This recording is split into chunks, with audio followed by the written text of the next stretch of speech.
Good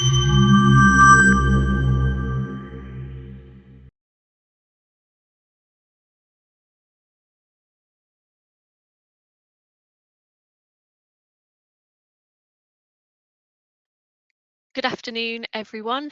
Thank you very much for joining us for today's webinar on Bright Ideas for Inclusive Education. I'll shortly be handing over to my colleague, Graeme Shaw. Graeme is our Global Head of Application for Indoor, and he's got over 25 years of experience within our business. Just a bit of housekeeping before we get started, to let you know that you will all be on mute for the presentation. There is a chat and a question and answer function on this GoToWebinar tool. So if you have any questions or comments, please do leave them as the webinar is underway, and we'll have a look at those. We'll be monitoring them, and then for any questions that anyone has, we will get back to you once the webinar has ended. So I'll now hand over to Graeme for the webinar. Thank you. Thanks very much, Jess. Yeah, hi, good afternoon. Thanks for attending the webinar, Bright Ideas for Inclusive Education, how lighting can impact inclusivity in mainstream education. So this presentation was developed to promote dialogue and questions and not to be exhaustive. The subject's really quite complex. But my question to everybody in the environment is that should we and can we do better? So just as a short introduction, my interest in inclusion for special education into mainstream started 35 years ago when my mother fought the establishment to get my younger sister, who has Down syndrome, a place in a classroom in a mainstream school. And I was very aware of what was going on. Times have moved on since then, but the topic remains very important, and certainly the importance of it to my sister was very profound. So the link between lighting and inclusivity within educational settings. Inclusive education is a dynamic and evolving field, and it's shaped by frameworks and social priorities and technical advancements. And as of 25, the education sector faces several challenges and topics in its effort to promote inclusion. So where do these come in? The education sector obviously is under pressure anyway, but certainly inclusion is a huge topic. So first of all, structural and systematic barriers. These still exist in many countries. There's also insufficient funding for inclusive practices. The inconsistency of policy implementation across the EU and indeed the UK causes issues. Teacher training and capacity. Many teachers report feeling unprepared to manage diverse classrooms, and the lack of diversity in the teaching workforce, with a few policies promoting recruitment from underrepresented groups, means that the monitoring and evaluation of inclusive policies remains weak. An inclusive curriculum. The curriculum doesn't really, as it stands, promote inclusion. Policy and governance gaps.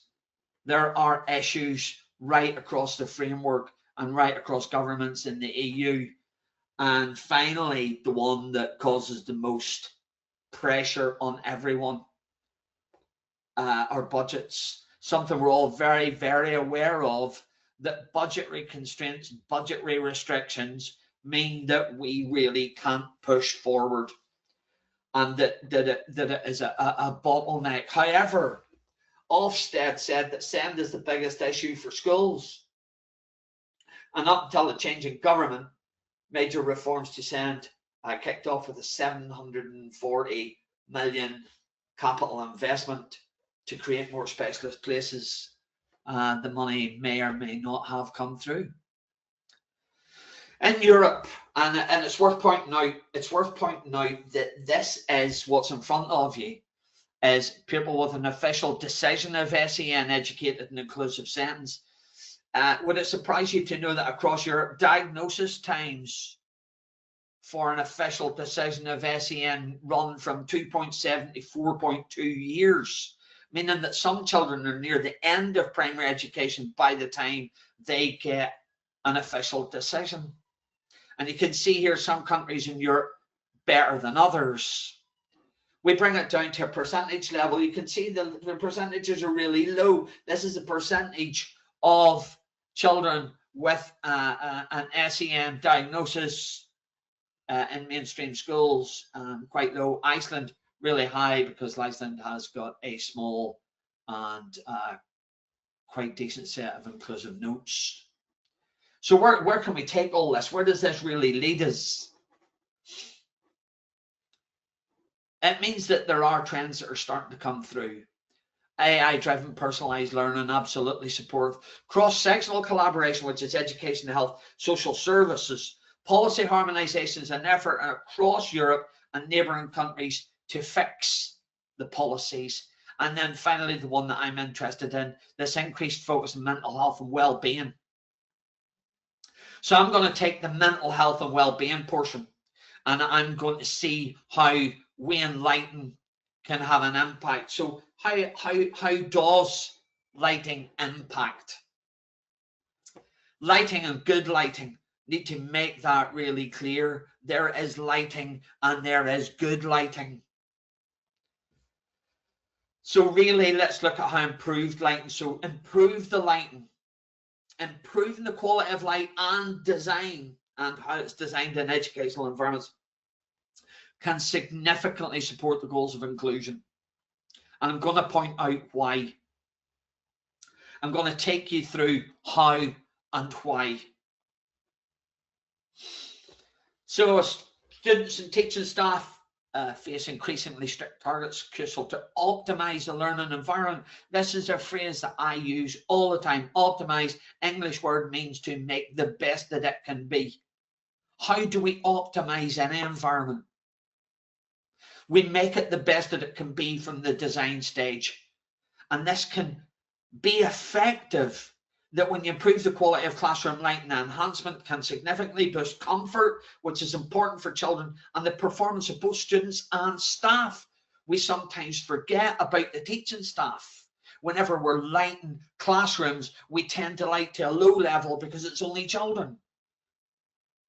And we need to take the staff into account. And this can lead to more engaged learning and potentially better outcomes, because discomfort and distractions stop children from learning. They have to listen and they have to concentrate. So learning is a combination of interesting teaching and an environment that supports communication and comfort. That's the key thing. It's the creation of an environment that supports communication and effort. So to make that function and to make it work properly, we need to change the way we think. And I think we're green shoots. So I had the pleasure of working with a couple of early years foundation stage teachers who took me through how they view moving to primary school. So early years foundation stage is birth to 5, sets the standard for early education and childcare providers, ensuring that every child gets a strong start before entering primary school.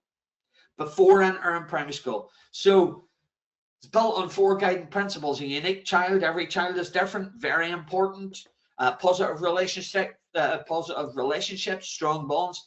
And this is music to my ears. Enabling environments, safe, stimulating spaces that encourage exploration. And then learning and development, the physical, emotional, and social and cognitive growth that we need for our kids. So these spaces are being developed with those pointers in mind, because creating spaces that stimulate, intrigue, incite, interest, and promote collaborative learning at a child's scale, slowly evolving from rooms to play and develop social skills to places that start to have some structure as a child moves through early years, preparing them for primary school. And this transition is where I think we maybe have fallen slightly short in my mind. And how can light support this? So transition from what we see as a nurturing and creative environment into what is essentially a workspace.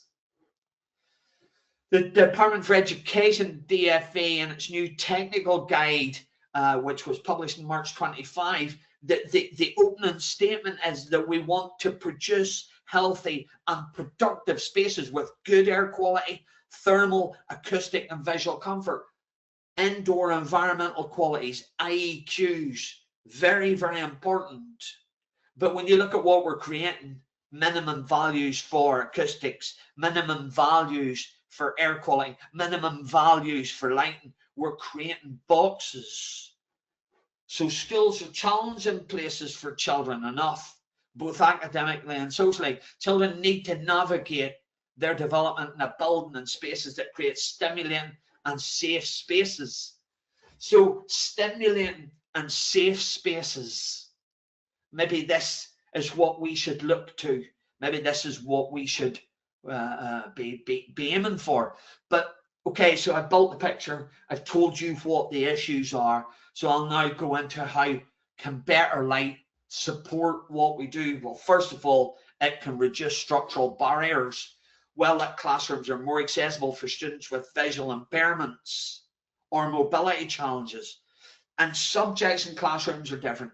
Why do I light them the same? We light the room, oh yeah, 300 lux, that's what the guide says.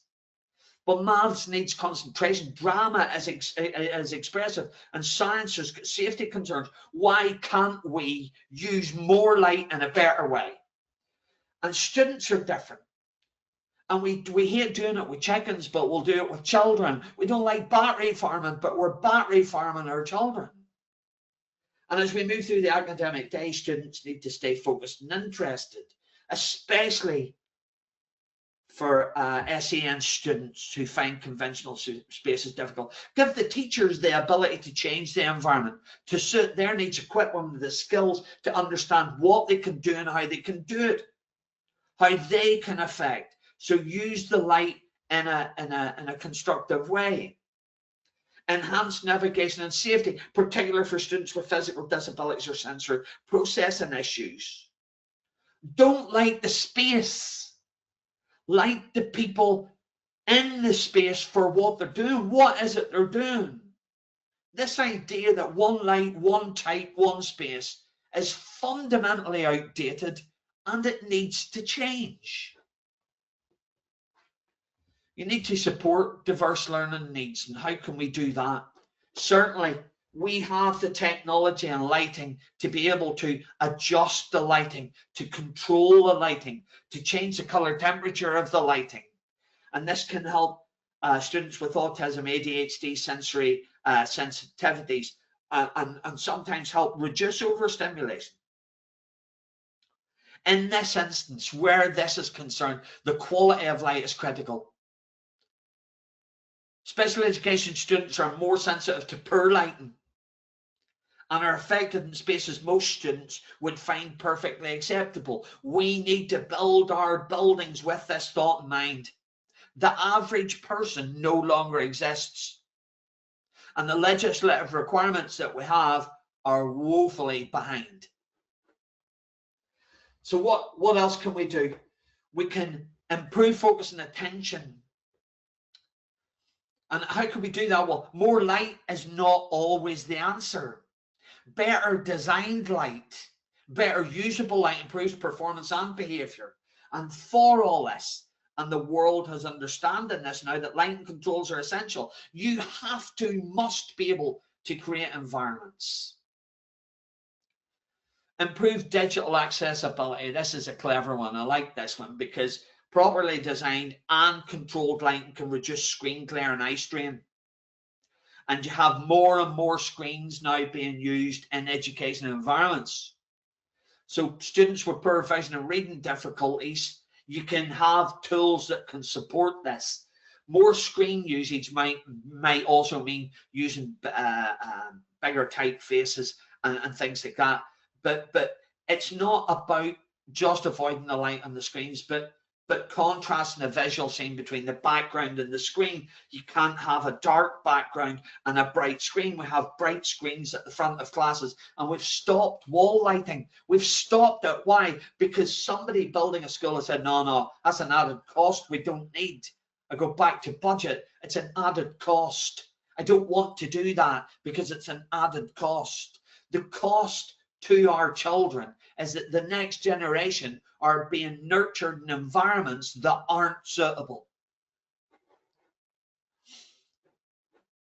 Hybrid learning is a thing that has come along since COVID, and hybrid learning environments are becoming equally important in education environments. Light quality affects both in-person and remote users, so we need to now be lighting with that in mind. Control plays a very, very huge part in that.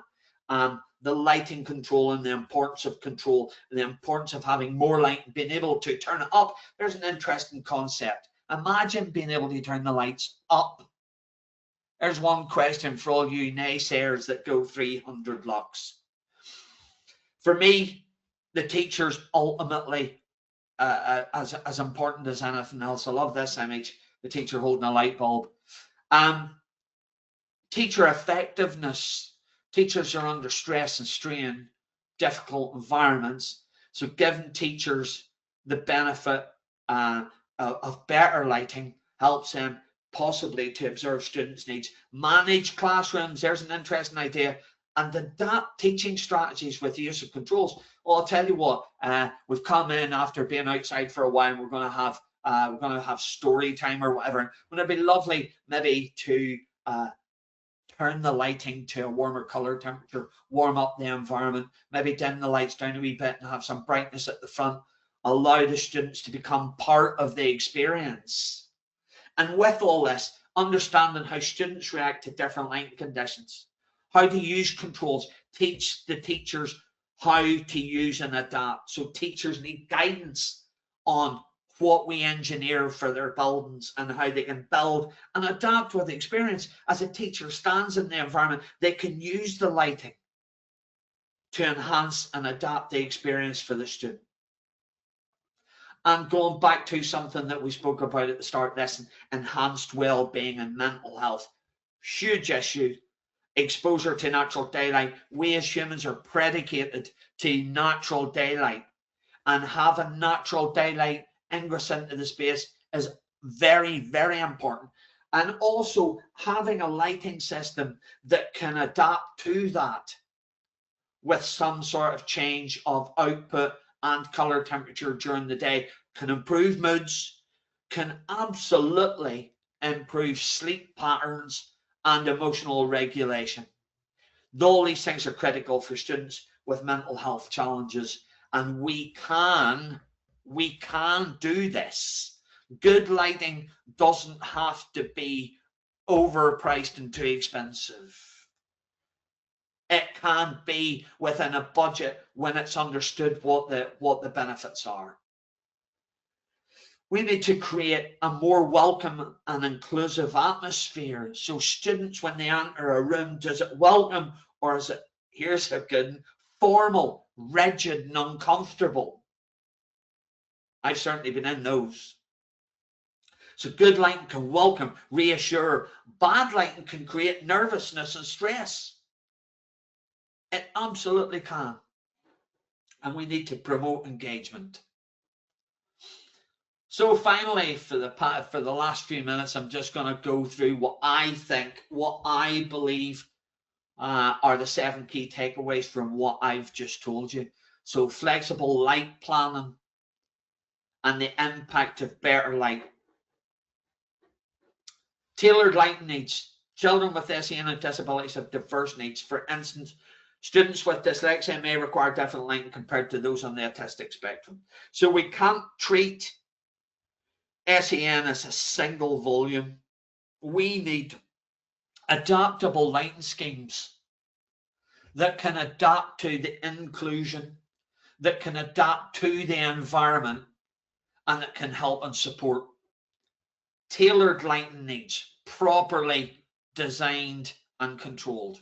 Individual control where task light can aid pupils with impaired vision. So you're talking about limited vision, impaired sight, or those who are sensitive to light may benefit from adjustable lamps. But we don't come across this. We need to take these things into account. We need to design these spaces with these needs in mind from day one. Clarity for hearing impairments. Ensure clear sight for the teacher for lip reading and signing. Avoiding shadows in critical areas of the classroom. Make sure that the light is adaptive, and if needs be, again, you can turn it up. You can add more. If we put posters around the walls, we want to light the posters. We should be proud of what the next generation are producing, and we should create environments that allow them to do it. Clear, absolutely clear, that this is what we need to do. Safety considerations. So proper lighting is essential for children with sensory impairments, physical disabilities to navigate and avoid accidents. So there has to be safety, and I think the concerns for safety in the classroom are absolutely prevalent. I do understand that, but I do think that we can do more from a design stage and an implementation stage that would support that. Minimizing glare, obviously we do, but glare is something that's completely misunderstood. We now have lighting manufacturers saying that their luminaires are tested to UGR standard, and further down the line we have realized that maybe that's not completely true. The other issue is just specifying the UGR of the luminaire does not mean that when you put it into an environment that it may give you the same calculated value. So you need to do a UGR calculation specifically for that room, that environment. Use low glare light fittings, window blinds, controlled window blinds to get the sun in, to keep it out. Reflections and screen glare can be hugely distracting. Understand how light impacts the screen technology being used. How the angle of the laptop screen can cause you more problems than a fixed screen. Again, this is lighting and how lighting can affect. Mobility needs. Automatic sensors can save energy but may not suit children with mobility issues. Motion activated light can help those who struggle with traditional switches, or we give control where needed and when it's needed. Again, going back to properly designed, properly used controls, not just on off at the wall. Let's be more creative than that. And finally, the lighting control from the point of view of the teachers. Controls that allow teachers to adjust lighting to calm or stimulate. Certainly in some environments, specifically probably in autistic autistic schools for children with autism, where you can use light to trigger certain sequences, where you can say it's blue when the lights turn blue, it's lunchtime, when they turn green it's time to go home. And this creation of a sensory environment, or to be sensitive to the creation of sensory environments. So lighting can do all these things. So just to finish and just to complete, I said at the start, it wasn't exhaustive. It wasn't meant to be exhaustive.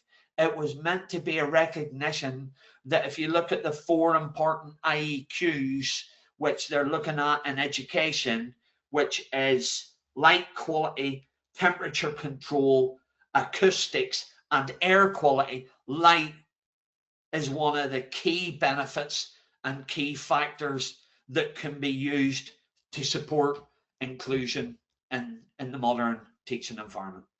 And with that, I'd just like to say thanks very much for sitting and listening to me for half an hour. I'm about 5 minutes early, but I'd rather be early than chasing time. If you have any questions, I will answer the questions. If you type them in, I will respond back to you on your email address that you've registered with. Thanks very much. Thank you for that, Graeme. And yep, thank you everyone for listening. As Graeme said, leave questions. I've also dropped in the chat box our email address, info@thornlighting.com. So if you do have a question, maybe you think of one later on this afternoon when you're reflecting on the webinar, just drop us an email and we'll get back to you. Thank you very much.